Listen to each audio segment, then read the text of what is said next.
Hello friends, Praveen this side. और आज की इस वीडियो में हम हैंडओवर डिस्कस कर लेंगे। तो 5G में देखो दो टाइप के बेसिकली हैंडओवर होते हैं, एक N2 हैंडओवर, ठीक है, और एक X2 हैंडओवर, ठीक है।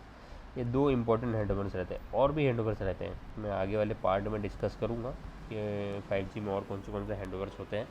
लेकिन बेसिकली जो दो इम्पॉर्टेंट हैंडओवर्स ये है, ये G node B to G node B होता है, और ये with the help of AMF होता है। वैसे ही सेम MME के साथ में होता था, किसमें, 4G में, जिसको हम S1AP हैंडओवर बोलते थे, ठीक है।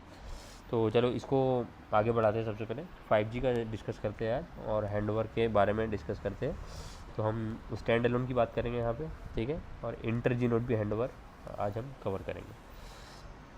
तो देखो इसमें बेसिकली आपको इतना तो आइडिया होगा कि UE reports measurement report with neighbour cell PCI and signal strength to source cell, और source cell take the decision to start the handover procedure to best target cell and target cell complete the handover procedure. ये तो एक मतलब एक general definition है, ये आपको पता होगा, ठीक है। तो देखो थोड़ा सा ओल्ड पीछे चलते हैं अब हम।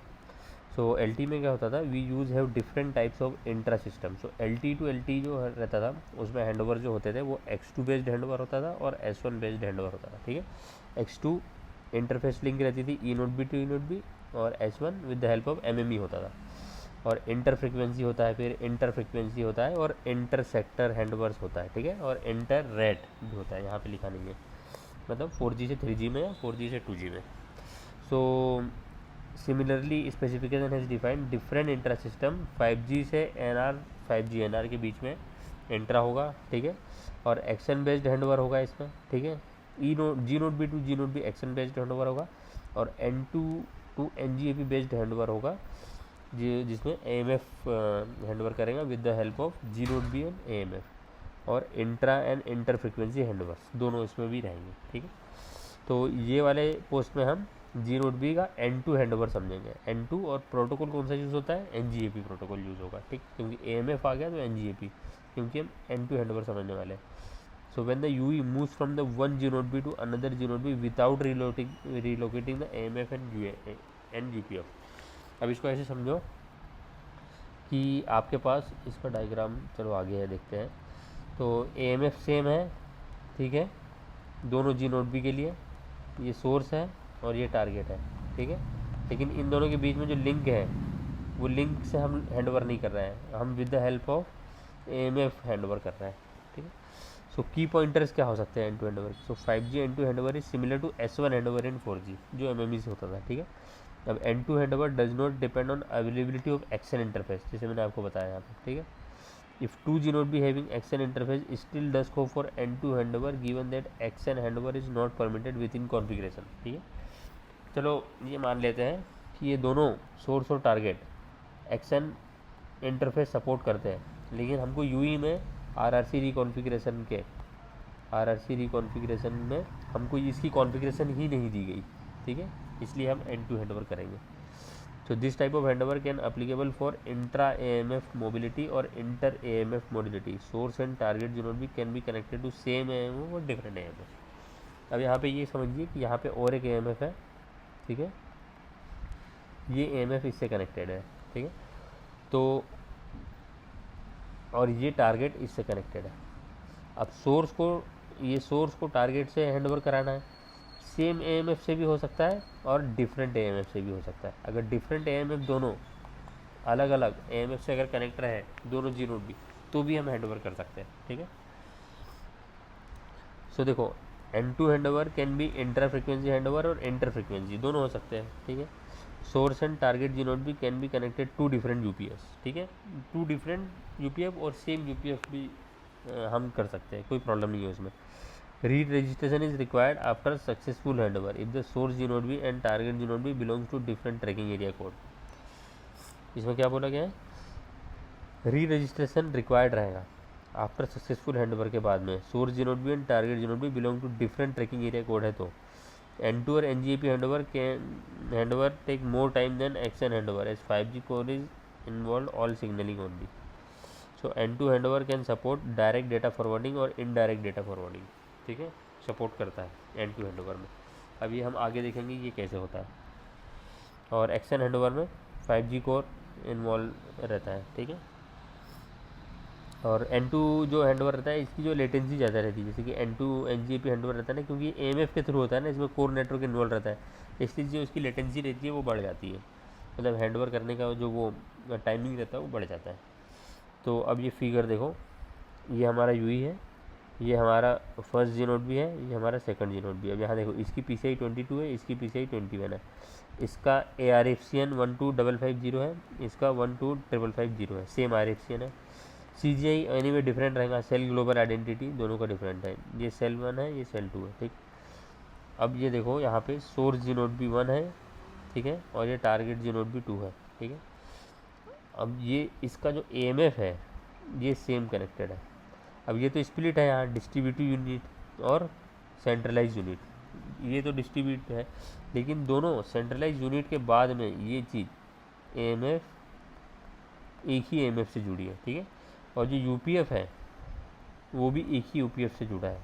तो दैट मीन्स दोनों USB का जो नोड है AMF और UPF वो सेम है, लेकिन इन दोनों के बीच में X2 इंटरफेस नहीं है। सपोज आप इमेजिन कीजिए, तो वो हैंडओवर कैसे करेगा, with the help of AMF करेगा, ठीक है। AMF उसको हैंडओवर करवा के देगा कि मुझे ये वाले टारगेट जी नोड बी से अटैच करवा दो। अब इसमें देखो बोला गया, above picture depicts the mobility scenario where UE is connected to source cell with PCI, ये इसकी इन्फॉर्मेशन दी गई है और जो हमने देखा अभी, ठीक है। So handover procedure, the signalling will involve message over N2 interface using the NGAP protocol. अब ये देखो मैं कलर चेंज कर लेता हूँ, ये है N2 इंटरफेस, ठीक है। किसके बीच में है, ये जी नोड बी से AMF के बीच में N2 इंटरफेस है, इसलिए ये इंटरफेस को हम N2 बोलते हैं, इसलिए हम इसको N2 हैंडओवर बोलते हैं, ठीक है। प्रोटोकॉल कौन सा यूज़ होगा, NGAP। कहाँ सपोर्ट करेगा वो, AMF सपोर्ट करता है NGAP प्रोटोकॉल, इसलिए इसको हम N2 हैंडओवर NGAP प्रोटोकॉल बोलते हैं। NGAP का मतलब क्या हुआ, नेक्स्ट जनरेशन एप्लीकेशन प्रोटोकॉल, जैसे 4G में S1AP था ना, वो ऐसा सेम। सो N2 हैंडओवर का कॉल फ्लो क्या हुआ, the call flow for N2 for NGAP handover for inter G node B 5G SA deployment is shown as below. To avoid complexity for the call flow we consistent G node B DU, G node B CUCPN, G node B CUCP is single entity, G node B not including internet DU CUCPN CUCP, ठीक है। मतलब यहाँ पे CU और DU ये मतलब ये समझ लो सेम है, ठीक है, CU और DU सेम है, ठीक है। पहले वैसे मैंने DU लिखना चाहिए, क्योंकि वो जो चीज़ सही है सही है, DU और CU ये सेम है, तो वैसे ही सेम यहाँ पे भी DU और CU सेम है। तो अब देखो RRC UE रजिस्टर्ड हो गया है, कलर चेंज करने दो मुझे, UE रजिस्टर्ड हो गया है, ठीक है, एंड टू एंड AMF के साथ में। अब सबसे पहले मेजरमेंट रिपोर्ट भेजा UE ने, PCI और RSRP इंक्लूड करके, कब किसको, सोर्स जी नोड बी को, उसको बोला है कि मैंने ये सेल डिटेक्ट किया है और ये इवेंट मेरे में सही बैठ रहा है। अब इवेंट के वीडियो में हमने देखा था कि कितने सारे इवेंट्स रहते हैं, तो जो भी इवेंट क्राइटेरिया में सही बैठ गया तो उसको समझ गया वो कि ये सेल पे मुझे लैच करना चाहिए, क्योंकि ये वीक हो रहा है सोर्स। तो source G node B direct AMF को रिक्वेस्ट भेजेगा। देखो टारगेट को उसने स्किप कर दिया, जब भी तो N2 इंटरफेस काम आया, तो हैंडओवर रिक्वायर्ड भेजा। फिर AMF ने अपने टारगेट को ढूंढा, इसकी इन्फॉर्मेशन AMF के पास इन्फॉर्मेशन पहुंच गई कि ये PCI है। अब ये PCI AMF को तो पता है कि ये PCI तो मेरे पास है, तो उसने डायरेक्ट हैंडओवर रिक्वेस्ट भेज दिया किसको, टारगेट जी नोड बी को, ठीक है। अब वो भेज दिया, उसके बाद में फिर जी नोड बी ने हैंडओवर रिक्वेस्ट एक्नॉलेजमेंट भेज दिया AMF को, और फिर टारगेट ने डायरेक्ट हैंडओवर कमांड भेज दिया किसको, ये UE के लिए था ये मैसेज, तो इसने सोर्स जी नोड बी के थ्रू डायरेक्ट UE को हैंडओवर कमांड में RRC कनेक्शन रिकॉन्फ़िगरेशन भेज दिया। अब ये RRC कनेक्शन रिकॉन्फ़िगरेशन में मतलब क्या रहेंगे, कंप्लीट रैच के पैरामीटर्स रहेंगे जो कि UE अब अटेम्प्ट करेगा। उसके साथ में अब सोर्स जी नोड बी को तो पता चल गया कि ये UE टारगेट के पास जाने वाला है, तो उसके साथ साथ उसने क्या किया, अपलिंक रैन ट्रांसफ़र स्टेटस भेज दिया किसको, डायरेक्ट एएमएफ को, कि मैं यहाँ तक के यूई को डेटा भेज चुका हूँ, अब आगे आने वाला जितना भी डेटा रहेगा वो टारगेट जीनोड की जिम्मेदारी है, ठीक है। तो इसने डाउनलिंक रैन स्टेटस भेज दिया और ये डेटा फॉरवर्डिंग हो रहा है यहाँ पर, ठीक है। ये बफर कर लिया टारगेट जीनोड ने ये डेटा को, कि इतने पैकेट्स बफर में मैं डाल के रखता हूँ, यूई जैसे अटैच होगा मेरे साथ में मैं वो डेटा उसको भेजना चालू कर दूँगा, ठीक है। फिर रैच हुआ, फिर आरआरसी कनेक्शन रिकॉन्फ़िगरेशन कंप्लीट भेजा यूई ने डायरेक्ट टारगेट जीनोड को, ठीक है। और उसके बाद में एनजीएपी हैंड ओवर नोटिफाई कर दिया, किसने, टारगेट ने नोटिफाई कर दिया एएमएफ को। और उसके बाद में फिर डाउनलिंक डेटा स्टार्ट कर दिया, और फिर एएमएफ यूपीएफ ने डायरेक्ट सोर्स को एंड मार्कर भेज दिया, मतलब एंड मार्कर मतलब यहीं तक के डेटा था तुम्हारे पास, अब तुम उसको रिलीज़ कर दो यूई को। तो एएमएफ ने रिक्वेस्ट किया कि रिलीज़ करो सोर्स को, और सोर्स ने फिर डायरेक्ट एएमएफ को बोल दिया कि मैंने रिलीज़ कर दिया हूँ उनको, अब आगे की जिम्मेदारी टारगेट जीनोड की। तो इस टाइप से ये हुआ है। अब यहाँ पे अगर आप पढ़ना चाहते हो तो पढ़ भी सकते हो। स्टेप 0 में क्या हुआ, UE is in the RRC connected sending and receiving uplink and downlink data at the source G node B and moving towards the target G node B. Measurement report भेजी सबसे पहले हमने, तो UE sends a measurement report message to the source G node B 1 including the serving cell and neighbour cell signal state.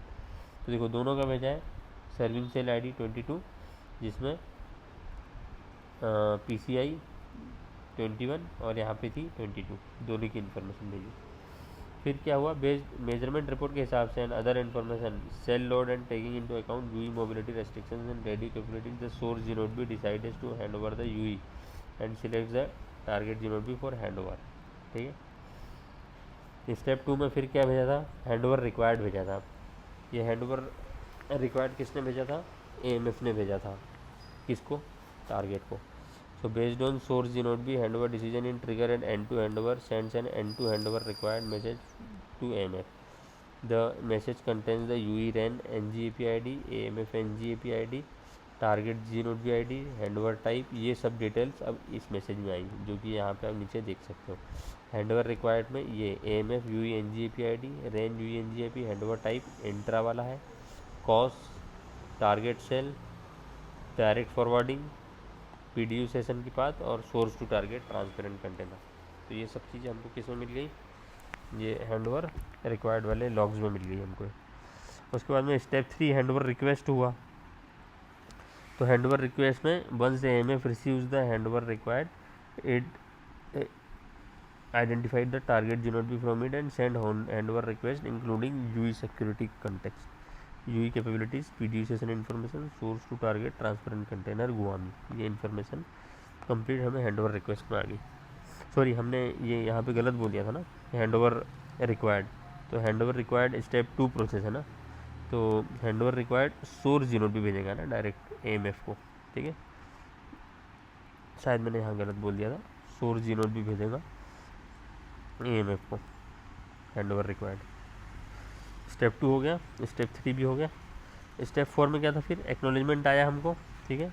After receiving the handover request from the AMF G node B can make a decision to admit UE और based on the resource available, ठीक है। If target G node B is able to admit all the PDU session with respective data bearers, it can respond to AMF with handover request acknowledge. Handover request acknowledge message includes UE NGAP IDs, list of admitted PDU sessions and target to source transparent container. Handover request acknowledge में ये information रहेंगी, ठीक है। Step 5 में handover command, फिर AMF ने handover command भेजा किसको, सोर्स जीनोड बी को, और इसमें क्या बोला गया है, this message include information received in step 4 और the source G node B can now send a handover command to UE in step 6 after receiving the handover command the UE will leave the source cell and start the conversion to the target cell. इसमें RRC connection reconfiguration आएगा, ठीक है। ये देखो RRC connection रिकॉन्फिगरेशन आ गया, जैसे हमने देखा था वही सेम चीज़ आप आराम से पढ़ सकते हैं। फिर हमने अपलिंक रैन ट्रांसफ़र स्टेटस भेजा, बफर डेटा बता दिया हमने, ठीक है। और ये सब पैरामीटर्स याद रखने हैं आपको, रैन स्टेटस ट्रांसफ़र, ट्रांसपेरेंट कंटेनर और यूई एनजीएपी आईडीज़, ये जो लॉग्स है ना ये इंपॉर्टेंट डिटेल है, क्या क्या कहाँ पे क्या क्या जाता है। फिर स्टेप 6 में डाउनलिंक रैन स्टेटस ट्रांसफ़र आया, ये उसका लॉग्स है। फिर रैच हुआ डायरेक्ट टारगेट पे, फिर RSS कनेक्शन कॉम्प्लिकेशन भेजा किसने, यूई ने डायरेक्ट टारगेट जी को। फिर हैंडओवर नोटिफाई किया, ठीक है, हैंडओवर नोटिफाई किसने किया, the target G node B then sends a handover notify to AMF की, ठीक है, कि मैंने हैंडओवर कर चुका हूँ। तो उसको AMF सोर्स को बोलेगा कि इसको रिलीज़ करो यूई को, ठीक है, ये उसके लॉग्स हैं। उसके बाद में यूई उस सॉरी टारगेट जी नोट भी AMF को रिस्पॉन्ड करेगा कि मैंने यूई को रिलीज़ कर दिया है, ठीक है। उसके बाद में जो डेटा रहेगा वो डायरेक्ट फिर UPF से with the help of target G node B UE को मिल जाएगा डायरेक्ट, ठीक है, यूई और यहाँ पे UPF, बीच में अब कौन हो जाएगा, टारगेट जी नोट भी हो जाएगा, सोर्स जी नोट भी हट गया अब, ठीक है, सोर्स जी नोट भी अब हट गया। तो ये उसका प्रोसेस था कंप्लीट हैंडओवर का, एंड टू हैंडओवर का। अब हम आगे चल के X2 हैंडओवर भी देखेंगे नेक्स्ट लेक्चर में, ठीक है। तो ये बहुत इंपॉर्टेंट है, बस लॉग्स आपको याद रखने हैं क्योंकि लॉग्स बहुत बेसिकली सबसे मोस्ट इम्पॉर्टेंट है।